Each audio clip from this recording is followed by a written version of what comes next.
Hi, welcome back to segment number 2 of Life Changing Solutions Live. And welcome back, Coco Vinny. I'm just like super excited just talking over here.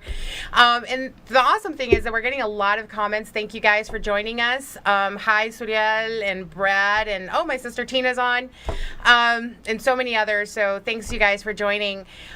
We do also have some questions, and we're completely encouraging those. Oscar has one. His question was like, what are you doing with like the money from this company, and what kind of research do you have behind this?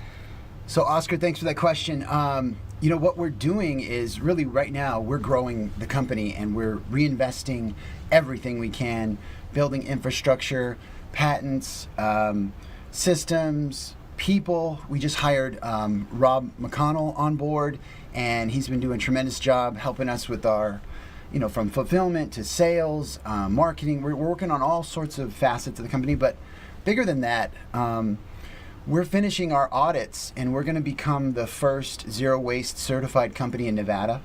Oh. And what that means is that everything that it takes to make a tapped coconut in our facility, we've been able to get 94.5% of everything that we create. We've been able to upcycle and reuse and repurpose. And so really, people talk about recycling and sustainability, but really what we're about is going next level, beyond sustainability. So there's degenerative businesses that basically just take and rape the earth. There's sustainable businesses that take and rape the earth a little bit less. And then there's full regenerative business. And regenerative business closes the loop, and it makes sure that everything gets used and nothing gets wasted, and it closes it. That's the only way that we're going to get out of our pollution problems, our problems of economy, actually, because it actually makes more sense and it's more profitable for you to use everything in the supply chain and not waste anything. Right. So we're saving so much money on, we don't have to pay Republic Services to haul off anything when we use everything. So like the boxes that the coconuts come in from Thailand, we repurpose and use those to deliver them to our customers. And all these different things. So our whole mission is to help inspire through fun and through action, not just talk. There's a lot of companies that preach sustainability, but it's really greenwashing. They're not doing anything. They just put out a press release and they talk about it. But we actually are executing and doing more than just talking. And so we want to lead through our example.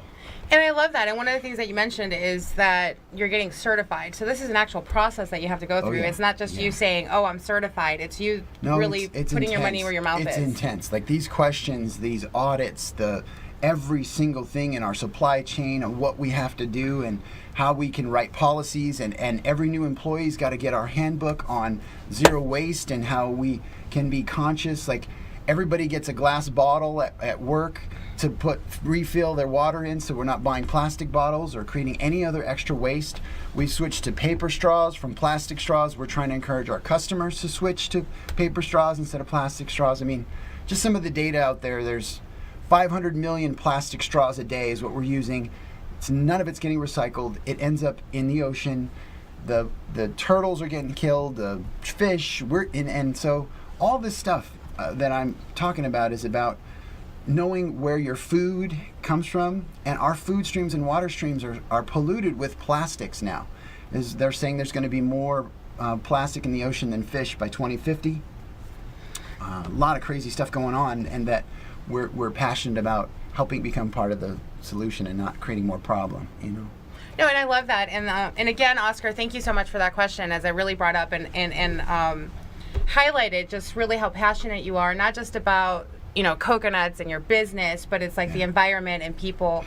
And you kept mentioning in the other segment fun, and I see that you have a ukulele. So I wanted to know, what do you do with that? Like you just walk around with it? So I bring. So this is a gift that I gave myself for my birthday, and this is handmade from Hawaii. The Hawaiian Islands are on here. I love Hawaii. I fell in love with Hawaii when I was about 8 years old.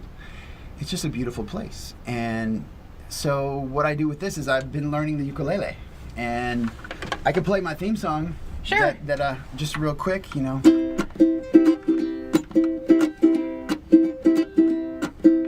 Life can be a tough nut to crack.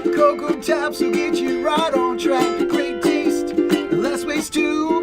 Coming to you live from the Mexican Jew. When it's gotta be fresh, right from the tree. Fresher than fresh is the best way to be. No mess and no stress too. You gotta tap your thirst. Cocoa dreams come true. Cocoa Taps, baby. Yeah. So that's what I do with this.